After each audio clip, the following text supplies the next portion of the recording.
శ్రీ సాయిరామ్.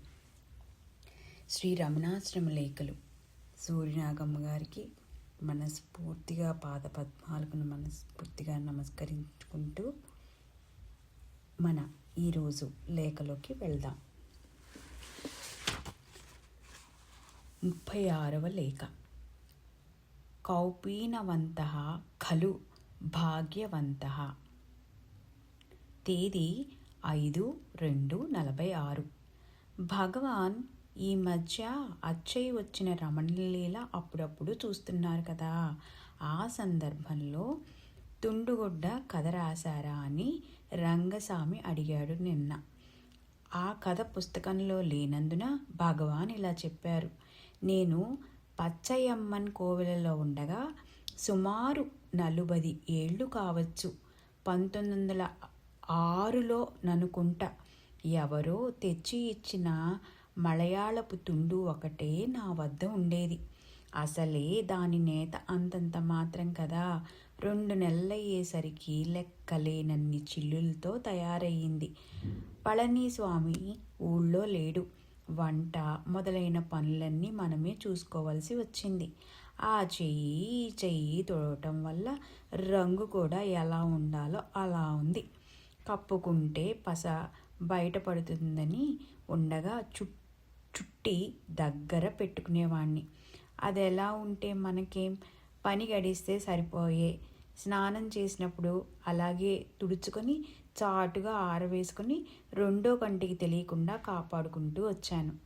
ఒకనాడది దులుపుతూ ఉంటే ఒక కడజాతి కొంటె పిల్లవాడు చూచి, సామి గవర్నర్కు కావాలట ఈ తుండు, అడిగి తెమ్మన్నాడు సామి, ఇయ్యండి బాబు అంటూ పరిహాసంగా చేతులు చాచాడు. అమ్మా, ఈ తుండా? ఇవ్వను, పోమన్నాను. ఆ తుండు రాను మరీ 1000 కంతలతో తయారైతే శేషయ్యరు ఇత్యాదుల కంటపడుతుందేమోనని దగ్గర పెట్టుకోవటం మాని స్నానం చేసినప్పుడు తుడుచుకుంటూ చాటుగా ఆరవేసి కోవెల ప్రకారంలో ఉన్న చెట్టు తొర్రలో దాచిపెడుతూ వచ్చాను.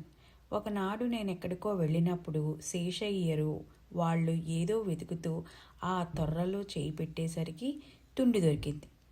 దాని వాలకం చూచి నొచ్చుకొని నేను వచ్చేసరికి అపరాధమైంది స్వామి అంటూ దుఃఖించటం మొదలుపెట్టారు.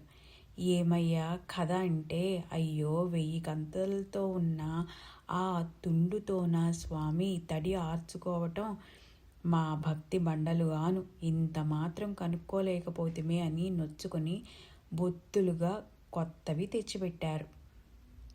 ఈ కథకు ముందే ఇంకొకటి కూడా జరిగింది. ఏమంటే, నా కౌపీనం చినిగింది. కావాలని ఎవరిని అడగనాయే.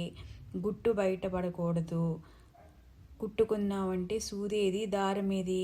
కడకొక రక్కెస ముళ్ళు సంపాదించి ఆ కౌపీనంలోని నూనె మెలిపి ఆ ముళ్ళుకొక కంత చేసి దారం దూర్చి ఎలాగో కుట్టి ఆ కుట్లు కనపడకుండా మడిచి ధరించేవాణ్ణి. కాలం గడిచిపోయేది. మనకేం కావాలి? ఆ రోజులు అలాంటివి అన్నారు భగవాన్. ఇది చెప్పటం వారికైతే సహజంగానే ఉంది కానీ విన్న మా మనస్సు విస్తుబోయింది.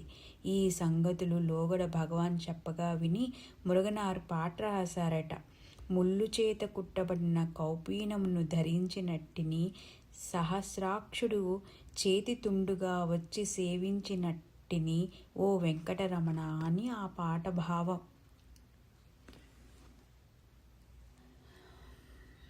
సూర్యనాగమ్మ గారికి మనస్ఫూర్తిగా పాదపద్మాలకు నమస్కరించుకుంటూ ఓం నమో భగవతే శ్రీరమణాయ. ఓం నమో భగవతే శ్రీ సాయినాథాయ. ఓం శాంతి శాంతి శాంతి.